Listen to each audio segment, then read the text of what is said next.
মাতৃ এসেছো মা লখাই আমার লোকে সারা দিয়েছে তুমি লোক করেছে কোষমন্ত্রী আছে সাত রাজার এক কথা ছয় বেটাকে হারিয়ে লখাইকে যে আমি গর্বে ধরেছিলাম লখাই যদি কিছু হয়ে যায় আমি যে বাঁচবো না তুমি কেউ দেখেছো বলো না আমার লখাইকে কেউ দেখেছো বলো না করে সকলের পুত্র কন্যা ঘরে ফিরে এসেছে পাঠশালা থেকে কিন্তু আমার লখাই কেন বসেনি আয় না বাচ্চা মায়ের ডাকে তুই একবার সারা দে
লখাই রে লখাই না মা না দাসী হ্যাঁ মা কি হয়েছে দাসী জানো দাসী কি হয়েছে মা তোমাদের ভাই লখাইকে ঠিক রাস্তা থেকে তাকে আমি দুধ ভাত খাইয়ে শিক্ষা লাভের জন্য আমি পাঠশালায় গমন করিয়েছিলাম দাসী কিন্তু লখাই যে আমার কোনোদিন এত বিলম্ব করে না ঘরে ফিরতে পাঠশালা হইতে খবরে পেয়েছি পাঠশালা নাকি অনেকক্ষণ আগেই ছুটি হয়ে গেছে কিন্তু আমার ছেলে যে ঘরে ফিরে আসেনি এক এক করে সকলে মায়ের সন্তানরা ঘরে ফিরেছে কিন্তু আমার লক্ষ্যে যে ফিরে নেই দাসী দাসী মা গো বলো না দাসী তুমি কি দেখেছো আমার ছেলেকে বলো না না মা না দাসী বলো আমি পাইনি মা এই ঠিক করে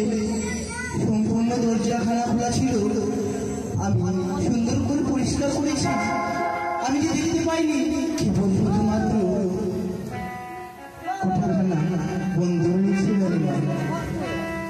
চারটা বন্ধের বন্ধন রয়েছে এক এক করে সকলে ঘর তুমি পরিষ্কার করেছো হ্যাঁ মা অথচ দেখেছো ঘোষা মন্দির বন্ধ হ্যাঁ মা কেন দাসী ওই ঘোষা মন্দির বন্ধ কেন আমি যে বলতে পারছি না তুমি কি আমার ছেলে ঘোষা মন্দিরে প্রবেশ করেছে যে ঘরে দরজা নেই জানলা নেই যে ঘরে কোনো হাওয়া বাতাস নেই সেই ঘরে বন্ধ ঘরে আমার ছেলে থাকবে কেমন সে যে দর বন্ধ হয়ে পারবে না না আমি কি বলছি কি হয়েছে মা দাসী তুমি যাও নকরিকে পাঠিয়ে দাও বেশ আমি এক্ষুনি ঘোষা মন্দিরে নকরিকে আমি পাঠাবো দাসী আমি যাচ্ছি না আমি অত শীঘ্রই পাঠিয়ে দিচ্ছি সেই নগরীকে নকরি নকরি রানীমা তবু চরণে প্রণাম রানীমা নকরি বলেন রানীমা নকরি যে ভাইকে নিয়ে দিন খেলা করো তুমি সেই ভয় লখাইকে তুমি দেখেছো বলো না নকরি রানীমা আমি তো লখাইকে দেখিনি আছি তুমিও দেখো জানো জানি না করে এই মুহূর্তে দাসীর মুখে আমি সংবাদ পেয়েছি আমার চট্টগ্রাম নগরে প্রাসাদে এক এক করে সকলে ঘরের দরজা খোলা সকলে ঘর সেই দাসী করেছে পরিষ্কার শুধুমাত্র ওই গোসা মন্দিরের ঘরে দরজা ভিতর থেকে বন্ধ কি বলছেন রানীমা আমার মন বলছে আমার মনে বলছে আমার পুত্র সেই স্থানে রয়েছে হতে পারে না রানীমা লখাই গোসা মন্দিরে যাবে না আমি জানি না কেন বারবার আমার মনে করে ডাকে কে যেন মনে করতে এসে বলে যায় সন্তান ঘোষা মন্দিরেই তোর সন্তান রয়েছে যাও না করি একটিবার শুধু আমার ছেলেকে এনে দাও আমার কাছে বেশ রানীমা আমি সেই গোসা মন্দিরে যে দেখি লখাই আছে বেশ ওরে কে কোথায় রয়েছিস আমার বেবিকে খবর দে আমার বেবিকে খবর দে আমার লখাই নেই আমার লখাই নেই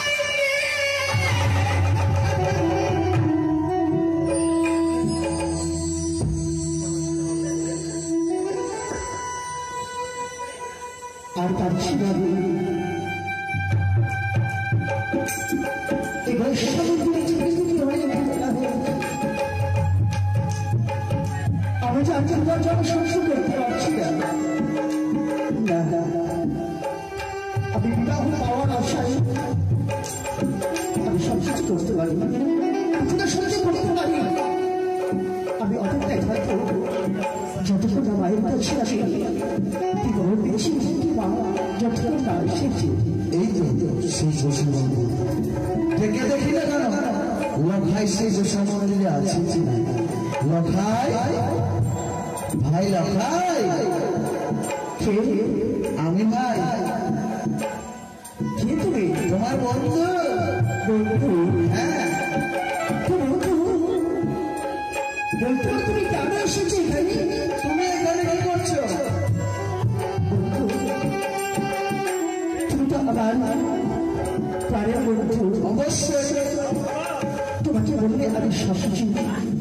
পাবো এবং তুমি বুঝতে পারবে। হ্যাঁ ঠিক ঠিক কি পারবে দরজাটা খুলে তুমি আমি সব সব আমি দরজা খুলবো না, হ্যাঁ তুমি আমায় একটা জিনিস এনে দিতে পারবে?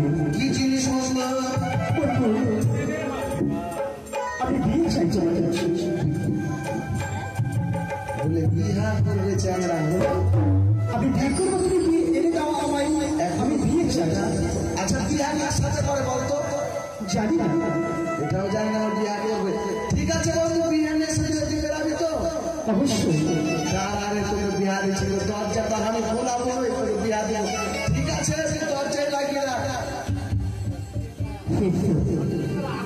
বন্ধু আমার বিয়ে শেষ, বিয়ে আনার জন্য বুঝি কতক্ষণে আসে? ওকে বিহা দেবো আমি এখন, ওকে বিহা লাগাবো। কি মনে করছে আমাকে? আমি তো শাড়ি কিনতে পারি না, নবদ্বীপের মায়ের থেকে ভালো শাড়ি কিনতে পারি আমি। কি মনে হচ্ছে আমাকে? হ্যাঁ কিন্তু কোনটা সোজা আছে কোনটা উল্টা ওটা বুঝতে পারছি না। এটা সোজা হবে বলেছে নাকি? শ্যাম্পু করে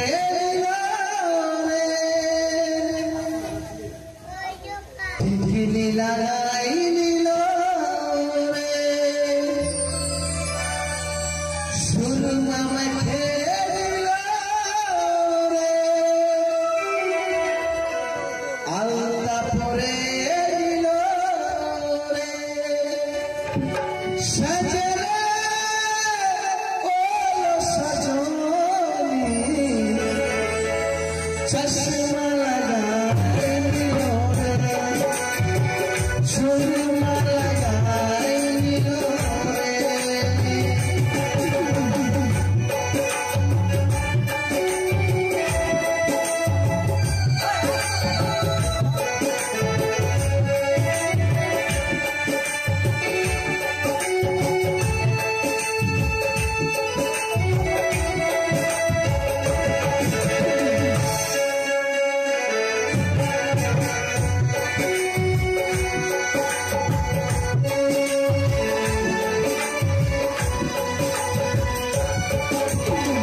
শাড়ি পরে এলো রে, ঘোড়া বানাই নিল রে, সুরমা লাগাই নিল রে, টিকলি লাগাই নিল রে, সাজনা ও সজনী, চশমা লাগাই দিল রে, আলতা পরে দিল রে।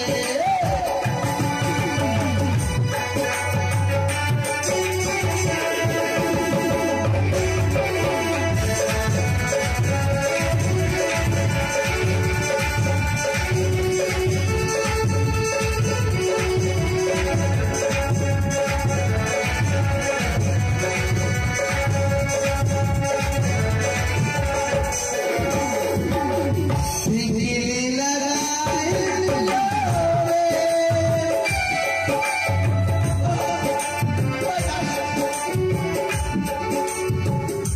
আমাকে বলে নবদ্বীপের মায়ের কাছে যেতে হবে শাড়ি কিনতে। হচ্ছে কই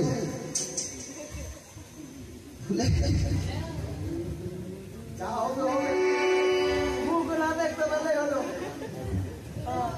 হাসো কেন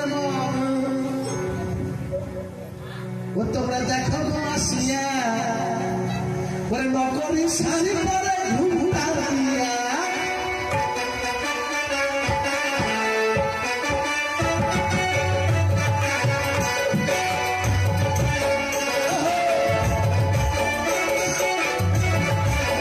ও তোমরা দেখো গো আসিয়া, নকরি শাড়ি পরে ঘুমটা দিয়া।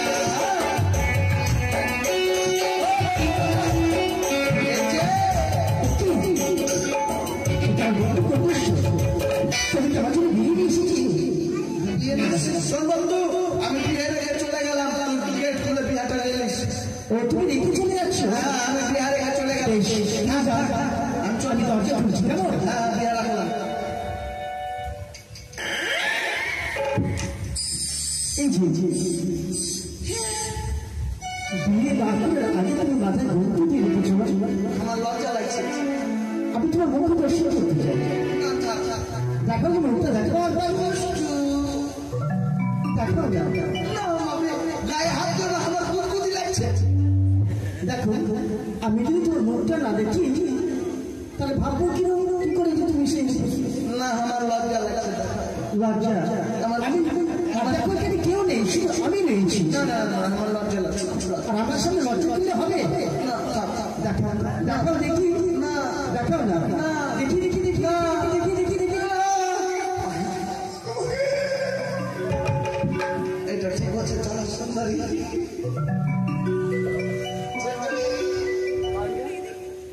সুন্দরী আমার, তুমি তো সুন্দরী চাইছো, তো সুন্দরী নেক্সট দিলাম তোমাকে, হলো না? তুমি আমার সঙ্গে এবার ঢাকা শুনে শুনুন আমাকে ঢাকাতে তুমি তুমি যাবে না?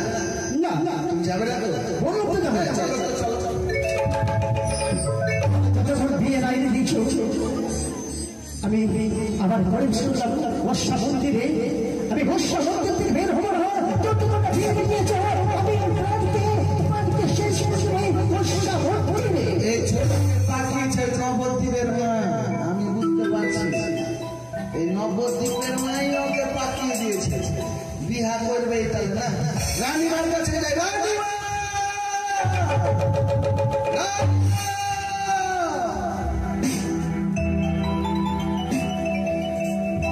এখন আজ ওই নগরীকে আমি কখনো পাঠিয়েছি, পুত্রের সংবাদ আমাকে এখন এনে দিতে পারলো না। তবে আমি যাবো ছুটে।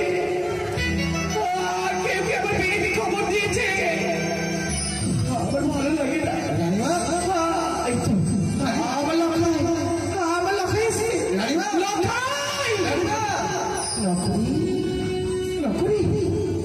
আমার লখাই কোথায় বাবা?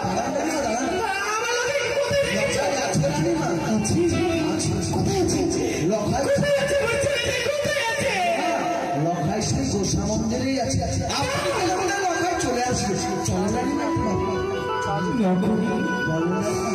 আমার ছেলে গোসা মন্দিরে তাকে পৌঁছে নিয়ে আসতে পারলে না? সে আমার কথায় আসবে রানীমা।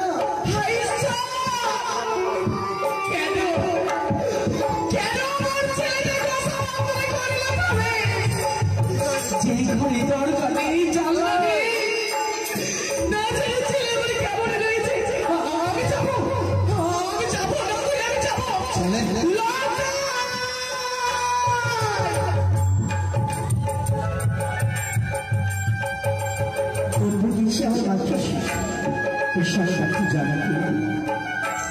তুমি কি মা আসবে না? আমার বাচ্চা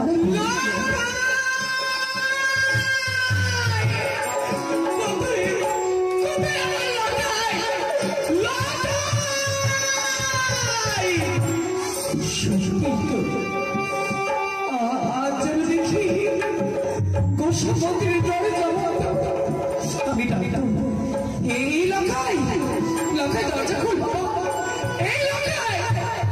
এটা আমার মা, তুমি এসেছো মা? লখাই আমার মুখে সারা দিয়েছে, তুমি বলেছে গোসা মন্দিরে আসছে। এই লখাই আমি এসেছি, আমি তোর মা। দরজা খুল মা, আমি যে তোকে ফিরিয়ে নিতে এসেছি বাচ্চা। দরজা খুলবো ষষ্ঠ, দরজা খোলার করবে তোমার সঙ্গে আমার কথা হয়েছিল। আমি তো তোর মা, সেই সমস্ত মা হয় তোর ঘরে বলবো আমি আমি কথা দিচ্ছি। সারা রাত্রে আমি তোর কাছে থাকবো, তোর মাথায় হাতে বলিয়ে দেবো, তোর সাথে গল্প করবো। দরজা তুমি এইভাবে নয় মা, আমার হস্তে হস্ত রেখে ষষ্ঠ ভক্ত হতে হবে, আমাকে অঙ্গীকার করতে হবে। তোমার কি বলছে আমার ছেলে? হাতে হাত রেখে ষষ্ঠ?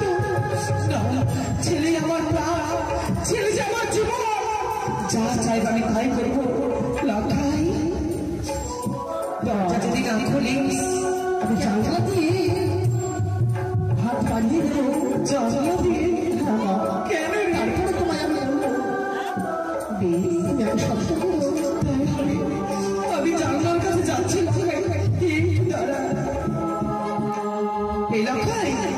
আমি এসেছি, এবার জানলাখানি খোল। আমি জানলা খুলছি মা। এই জানলা খুলে দিলাম, আমি হাত বাঁধিয়ে দিলাম।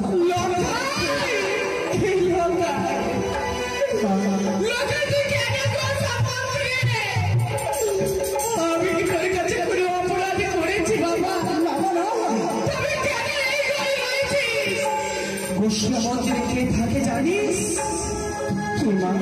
যারা অভিমান করে কাছে লোক থেকে সে নিজেকে দূরে রাখতে চায়, সেই কথা মন্দিরে প্রবেশ করে বাচ্চা। আমি যে অভিমান করে এই গোস্বা মন্দিরে প্রবেশ করেছিলাম। কেন? কিন্তু ষষ্ঠটা করবো, কোনো বাচ্চারা করবো না। আমি ষষ্ঠ করবো। এক ষষ্ঠ, এক শাস্ত্র, দুই ষষ্ঠ, দুই শাস্ত্র, ষষ্ঠ তো বাবা। যাহা বলিবি বাচ্চা আমি পারিব ষষ্ঠ করবো। বেশ মা, এবার আমি বলবো, এবার আমি দরজাটা খুলে দিচ্ছি মা।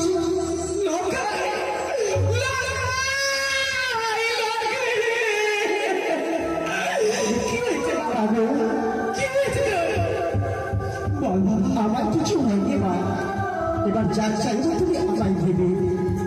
মা গো, লক্ষায় আমার এখানে কেমন যেন হয়ে গেছে। কি হয়েছে বাচ্চা? আমাকে কেন শেষ করি বল না বাচ্চা। মা আমি বিয়ে করবো না।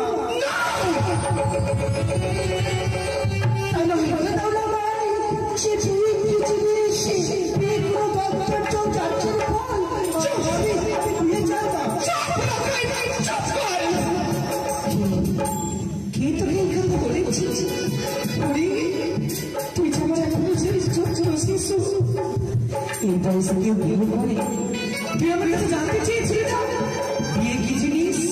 হ্যাঁ মা, বিয়ে হচ্ছে তুই একটা জ্বলন্ত প্রদীপের শিখা, যে প্রদীপের আলোকে অন্ধকার ঘরকে আলোময় করে তোলে।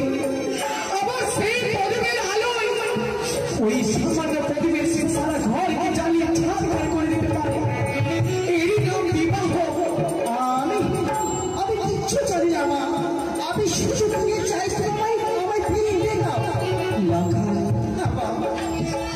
এ কেমন তোর পাবে না বাচ্চা? সময় হলে তো বিয়ে দিয়ে দেবে, সময় হলে তো ঠিক বিয়ে দেব। এখন ঘরে চাচা আমি যাবো না। অমন করে ফিরিয়ে দিস রে বাচ্চা। আমি যদি তোর বাবাকে রাজি না করে কেমন করে বিয়ে দেব? তুই আমার সাথে বাড়ি চল, আমি তোর সামনে তোর বাবার সামনে এই কথা তুলে ধরবো।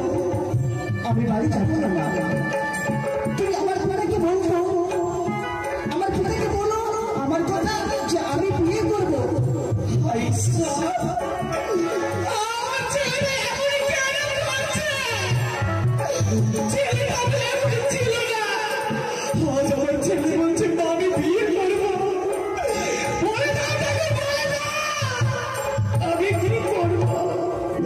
একদিকে আমার ছেলে আর একদিকে আমার বেবি, উনার যদি পরামর্শ না কেমন করে ছেলেকে কথা দেব? আমি যে ছেলের সাথে হাতে হাত রেখে শুনতে আবদ্ধ। লাখাই মা, এই সংবাদ আমি তোর পিতাকে জানাবো। তোর পিতাকে আমি অবশ্যই বলবো, কিন্তু আমার একটি কথা রাখবি বাচ্চা। তারপর কি কথা মা? গোস্বা মন্দিরে রইবে ভালো কথা, ঘরের জানলা বন্ধ করবি না। বেশ জানলা বন্ধ করলে তোর যে দম নিতে কষ্ট হবে বাচ্চা। তোর যদি কিছু হয় আমি মরে যাবো রে।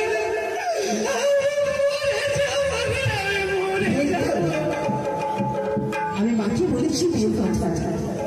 এবার মা আমার পিতাকে বলবে, এবার আমি সত্য বিয়ে পাবো, আমি বিয়ে পাবো, আমি বিয়ে পাবো। ততক্ষণ আমি পিতা আমার গোস্বা মন্দিরে প্রবেশ করে থাকি না কেন, গোস্বা মন্দিরে প্রবেশ করে থাকি।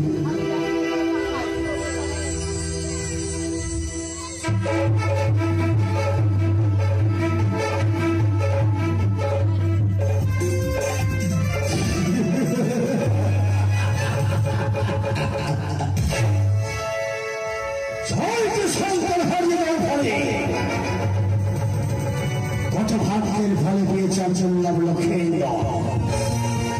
সে লক্ষেন্দ্রকে মানুষের মতো মানুষ তৈরি করবো। ওই পুজোর জানি পাঠটা আমাদের সঙ্গে রয়েছে মৃত্যু করেছে।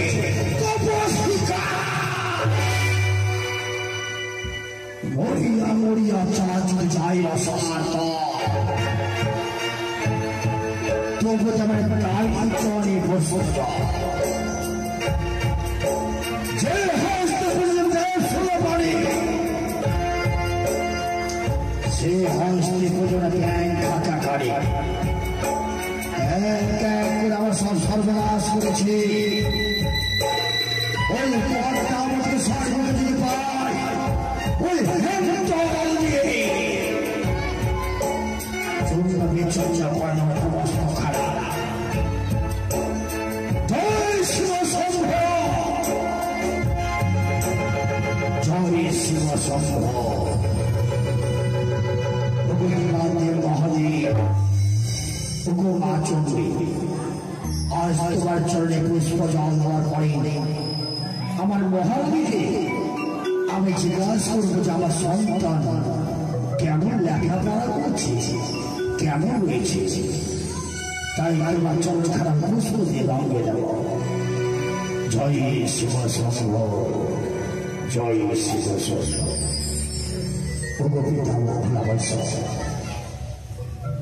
জীবনে তোমায় ছাড়া আমি কিছু চাই না, তুমি আমার সব। তাই জীবনে শুধু চাই তোমাকে, তোমার চরণ খারাপ পুষ্প দিয়ে রঙে দেব। জীবনের সাথ প্রভু তুমি যে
আমরা যুগল মিল হয়ে ওই মা চরণে চরণ খারা পুষ্প দিয়ে দিই। মায়ের চরণে পুষ্পাঞ্জলি দিয়ে কিন্তু পুষ্পাঞ্জলি দেওয়ার আগে তোমার সাথে আমার কাছে কথা হয়েছে বেনি। ওপরে আমার তোমার ইচ্ছাই আমি মা চন্দ্র চরণে পুষ্প জল করে এবং তোমার কথা খানা শ্রবণ করব। মায়ের মতো নয়, তুমি একটু এদিকে এসো, একটু এদিকে এসো। তোমার তো মহারানী অশ্রু ধারা হয়ে যায়, কি হয়েছে বলো মহারানী? সর্বকে প্রকাশ করে বলো, আমার চঞ্চল কিছু বলেছে? তাহলে কেন চম্পানগরে সফল মূল্যবন্ধু তো আমাকে সুসম্মান দেয়, সবাই আমাকে রাজমাতা বলে সম্ভাষণ করে, কিন্তু আমার কি হয়েছে তুমি জানতে চাও? বলো মহারানী। আমি যে হেরে গেছি, হেরে গেছো? আমি মা হয়ে সন্তানের কাছে হেরে গেলাম।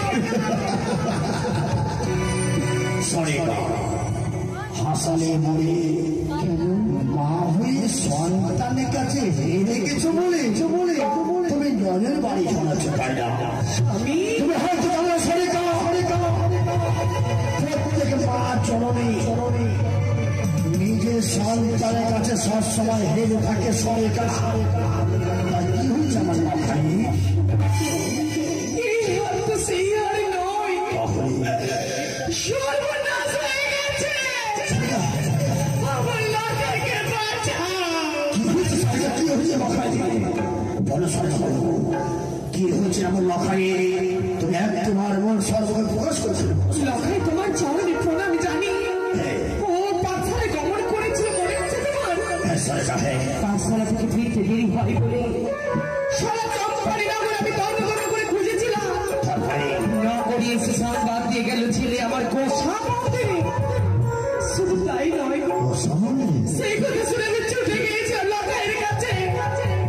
লখাই আমায় বলেছে, মা সত্য করো, আমার সাথে হাতে হাত রেখে তবেই বলবো আমার মনের কথা। সে জানো তো আমাকে সত্য করিয়েছে। সে বলেছে, মা গো, আমি বিয়ে করতে চাই। সেই সন্তানে মুক্তি সে সন্তান এই কথা বলতে পারে না কোনো মতে। স্বামী, তবে তুমি কি বলতে চাও? আমি কি মিথ্যে কথা বলছি? তোমার বেনারি সে একজন মিথ্যেবাদী। আমি বুঝতে পেরেছি, হয়তো পুত্রবধূ নেওয়ার খুব ইচ্ছে, তাই না? লখাই বিবাহ দেওয়ার খুব ইচ্ছে, তাই না? ও কথা বলো না। আমার বিশ্বাস হয় না তোমার কথা। আমি নিজ কর্মে সমান করব, নিজ অনুযায়ী কোনো শরীর সে কোথায় রয়েছে সম্বন্ধে তাই করো, এখনো পর্যন্ত রয়েছে গোসামন্দি। তুমি যাও, আমাকে যেই কথা বলেছে সে কথা ও তোমাকেও বলবে। বেশ বেশ সরকার, বেশ। আমি নিজ নয়নে দেখবো এবং নিজে কর্মে সমান করবো। আমি আর বিলম্ব করবো না, এই মুহূর্তে চলো আমি ওই গোসা মন্দিরে।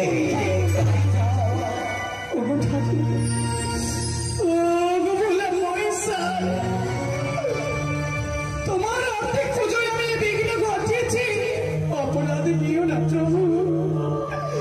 কি করবো? আমি যে মা, সন্তানের জন্য মায়ের পরাণ কাঁদবে। এই জগতে সন্তানের নামে কেউ কোনো মাকে মিথ্যে কথা বলতে পারে? কেন আমার বেড়েকে আমি বিশ্বাস করতে পারি না? ও তো গেছি, ঠিক সংবাদ আনবে, আমার লতাকে ফিরিয়ে আনবে। এখন আমার আসলো না, আমার পিতাকে চিন্তা করে দেখি না।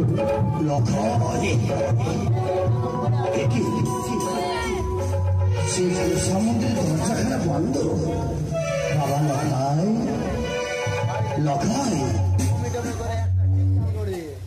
পিতা এসেছে। লখাই, পিতা, হ্যাঁ বাবা, হ্যাঁ আমি এসছি বাবা। যদি একবার বলতে পারো বাবা, তোমার এই মা জন্মকে তুমি কি বলছো? আমি আমার মা জননীকে বলেছিলাম, কেন তুমি সমুদ্রে প্রবেশ করেছো বলো বাবা? আমি সমুদ্রে প্রবেশ করেছি এই জন্যে মাতাকে বলতে বলতে পারি আমি বিয়ে পাশ করতে চাই। খুব সুন্দর বাবা, আমি জানি সংসদ যে আমি মানুষের মতো মানুষ তৈরি করবো লখাইকে তৈরি করা পরে রাজসিংহাসনে বসাবো আমার সন্তানকে। বেশ লখাই ওই বিয়ে অবধি করবে বলে সম্বন্ধে দরজাখানা বন্ধ রেখেছে বুঝলো? বেশ রমেশ, উত্তম কথা দেবো। তোমাকে মনের আসামি পূর্ণ করবো লখাই, তোমাকে বিয়ে পাস করাবো। তুমি দাঁড়াও পেটো, আমি আসছি তোমার কাছ থেকে। বিয়ে আমার কাছে, আমার লখাইয়ের কাছে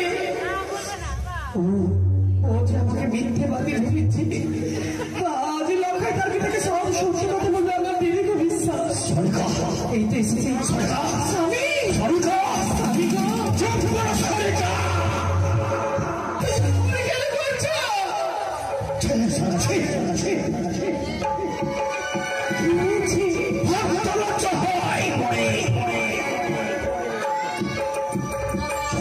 সন্তানকে সরকার দেবী তোর ভাষ্যের ভঙ্গা চলে তবু তোমার স্বামী স্ত্রী তবু তোমার লোক লাল স্বামী সরকার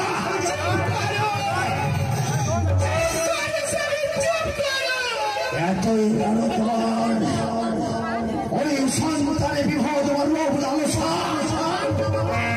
তুমি আজ আমাকে কতই না কত কথা শোনাবে, কিন্তু আমাকে একটি কথা বলো তো, তুমি তো গিয়েছিলে লখাইয়ের কাছে। লখাই তোমাকে কি বলেছে? লখাই আমায় বলেছে আমার সন্তান বিয়ে পাস করবে। স্বামী হ্যাঁ সলেখা, হ্যাঁ বলতে পারি না, কিছুতেই না। লখাই আমার নিজে থেকে বলেছিল মা আমি বিয়ে করতে চাই, আর তোমাকে বলেছে বিবাহ বিয়ে পাস করতে চাই। বেশ, তুমি আমার জন্য আরো একটি বার যাবে গোসা মন্দিরে, তবে তুমি আমার শাড়ির আঁচলে আঁচলে তুমি লুকিয়ে থাকবে, লখাই যেন তোমাকে দেখতে না পায়। আর যদি লখাই বলে বিয়ে পাস করবো তোমাকে আমি এমন উচিত শাস্তি যাবো তোমার সারা জীবনের জন্য মনে থাকবে। সত্যি যদি আমার কথা মিথ্যে হয়, খুশি মনে আমি সেই শাস্তি মাথা গ্রহণ করে দেবো। এসে তবে চলো চলো বলে নিয়ে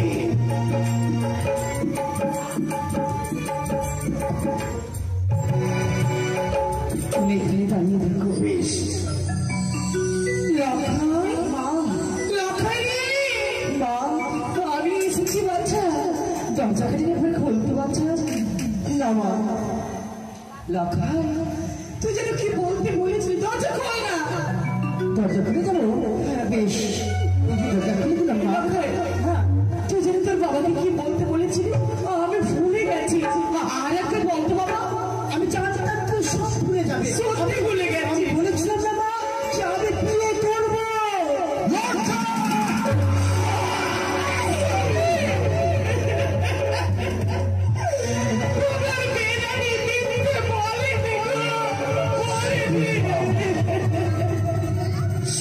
আমি হেরে গেলাম, সরি। কি করবো, আমি তো লক্ষার সাথে হাতে হাত থেকে সত্যি করেছি। তুমি তো লক্ষাইয়ের বাবা,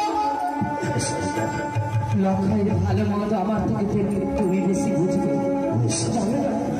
আমার লক্ষাইয়ের কি হবে? লক্ষাই যে বিয়ে পাগল হয়ে গেছে। মহারানী তুমি কোনো চিন্তা করবে না, রয়েছে মন্ত্রী মশাই, সে মন্ত্রী মশাইকে নিয়ে আমরা আলাপন করে যেভাবে হোক তাকে বিয়ের কথা ভুলিয়ে রাখবো। তাই ভাবে আমি তোমার সাথে দীর্ঘদিন সংসারে করে এইটুকু বুঝেছি, এই সংসারের জন্য তুমি যে ভাবনায় ভাবো না কেন, সেই ভাবনা তোমার মঙ্গল ভাবনা হয়। তোমার প্রতি আমার অগাধ বিশ্বাস, আমার সংসারে কোনো কালি লাগতে তুমি দেবে না। আমি অন্তর মহলে প্রবেশ করছি স্বামী। আশীর্বাদ তুমি দিল্লি চলে যাও। আমি ভেবেছিলাম আমার সংসারে যেভাবে হোক তার বিয়ের কথাখানা ভুলিয়ে রাখতে হবে বলে উঠোই মন্ত্রী বসে